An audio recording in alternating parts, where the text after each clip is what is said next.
میرے عزیزو، یہ زبان اللہ کی بہت بڑی نعمت ہے، لیکن ظاہر ہے ہر چیز کا درست استعمال بھی ہوتا ہے اور غلط استعمال بھی ہوتا ہے۔ بعض لوگ اپنی زبان کا درست استعمال کرتے ہیں تو نبی پاک علیہ السلام نے فرمایا کئی دفعہ ایسا جملہ بول دیتے ہیں کہ رب جنت کا فیصلہ فرما دیتا۔ بعض لوگ اپنی زبان کا غلط استعمال کرتے ہیں اور کریم فرماتے ہیں کبھی کبھی لوگ بات کرتے ایسا جملہ بھی کہہ ڈالتے ہیں کہ ان کے لیے دوزخ کا فیصلہ کر دیا جاتا ہے۔ جب ہم بولتے ہیں، بات کرتے ہیں، کچھ کہتے ہیں تو اس کا معاشرے پہ اثر ہوتا ہے۔ معاشرے میں اچھی جملوں کو فروغ دیا جائے، اچھے لفظ بولے جائیں تو اچھے لفظ ہی پروان چڑھتے ہیں۔ ہم جو کہتے ہیں اس سے دوسرے سیکھتے ہیں۔ بچے معاذ اللہ اگر کبھی کوئی برا لفظ بولتے ہیں تو وہ برا لفظ بچوں کا ایجاد کیا ہوا نہیں ہوتا، انہوں نے کسی سے سنا ہوتا ہے،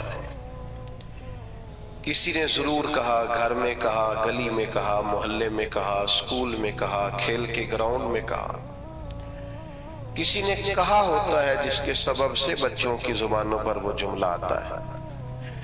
ہم جب خیر بولیں گے، اچھے جملوں کو فروغ دیں گے تو معاشرے کے اندر اچھے جملے رواج پائیں گے، خوبصورت باتیں کریں گے، سوسائٹی میں خوبصورت باتیں پھیل جائیں گی۔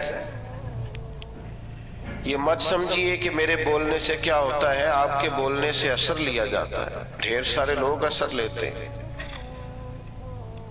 اور پھر ہماری باتوں کا صرف معاشرے پر ہی اثر نہیں ہوتا، ہم پر بھی اثر ہوتا ہے۔ آپ 2-4 دفعہ شام تک یہ جملہ بول کے دیکھیے گا کہ اللہ کا جو احسان مجھ پر ہے، جو انعام مجھ پر ہے، کم نہیں کسی پر ہوگا، یہ بھی اللہ نے دیا ہے، یہ بھی دیا ہے، یہ بھی دیا ہے۔ آپ بار بار اللہ کے انعامات کو شمار کریں، خود بولیں، آپ محسوس کریں گے آپ کے دل کو سکون حاصل ہونا شروع ہو گیا۔ انعامات رب کے گننے سے، اپنے مالک کے احسانات گننے سے، اس کا فضل شمار کرنے سے قلبی طور پر بندے کو اطمینان حاصل ہوتا ہے۔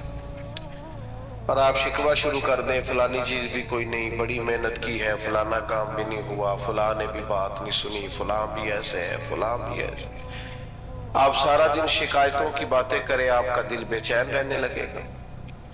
جو آپ بولتے ہیں وہ آپ پر اثر کرتا ہے۔ اچھے جملے بولنے سے، خیر